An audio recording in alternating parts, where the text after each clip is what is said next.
I have the vegetable spring roll and Dungeness crab cake. What do you think is going to happen in 15 years for you, or 10 years? Where do you see yourself? Best case in the cemetery.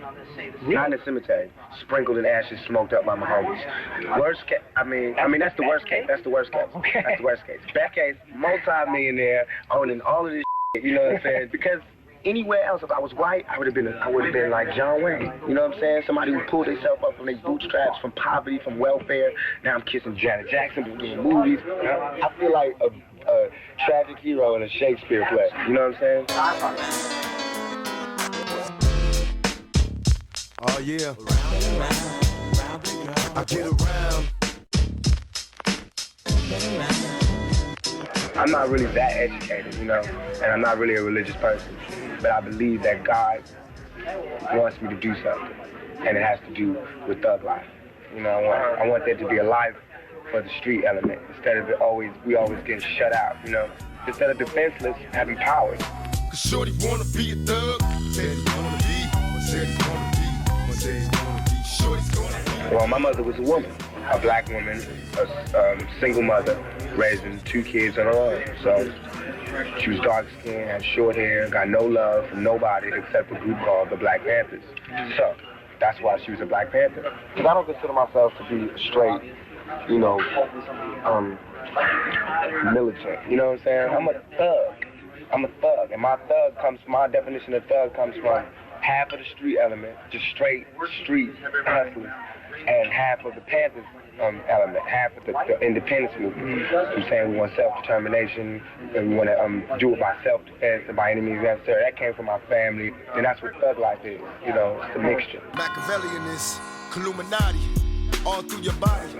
How do people treat you differently? The people that you grew up with, now that you're famous? They believe in the machine, not Tupac no more. They don't even know me no more. They just know about the machine. You mean the press machine? Yeah. Is that painful for you? Mm-hmm. Everybody wants to use me, everybody. From this level to the street level. So I'm used on every level. I have no friends, I have no resting place, I never sleep, I could never close my eyes. It's horrible. Can you imagine what it's like for you to be who I am, who I was, and for them to say that I raped a woman, and for the whole world to actually be entertaining the thought that you raped a woman? That's hell. You're feeling sort of ripped off by the press. I am being ripped off because I've never lied to the press. Just as much truth I bring to my work, a journalist should bring that much truth to their work. Why do I have honor and you guys don't have honor? I'm not a journalist, I'm a thug. Do you think you'll prevail in court? I have to see. I believe in God. Whatever's supposed to happen is supposed to happen.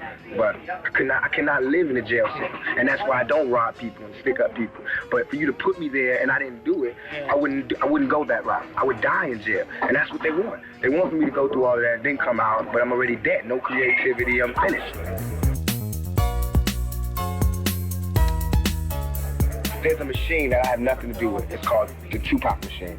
And the media in this country have just viewed it and made me a monster. The people just, they say I'm a criminal. They say I spit hateful, vicious, violent lyrics. You know, it's like, I'm ready to be the bad guy. They gave me that job. I'm ready to have it. When Dan Quayle was suggesting that your album should be pulled off the racks and stuff like that, in a way that was probably the best publicity you could have gotten for your album. I don't see that as being the best publicity you could have gotten.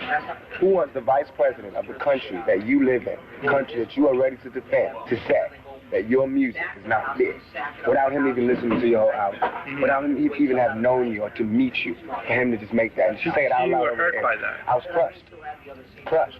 Did you have some great respect for Dan Quayle? Or no, I just had respect for a government. A little bit of respect for government to say, you know, how could you do that? You know what I'm saying? Do you see yourself as a role model? No, I see myself as real. Like, I mean, if I was the president, I'd have a responsibility because people put me there. Nobody put me here. They just buy my records. They wouldn't buy my records if my records wasn't good. I'm being who I am in the record. Back in elementary, I thrived on misery.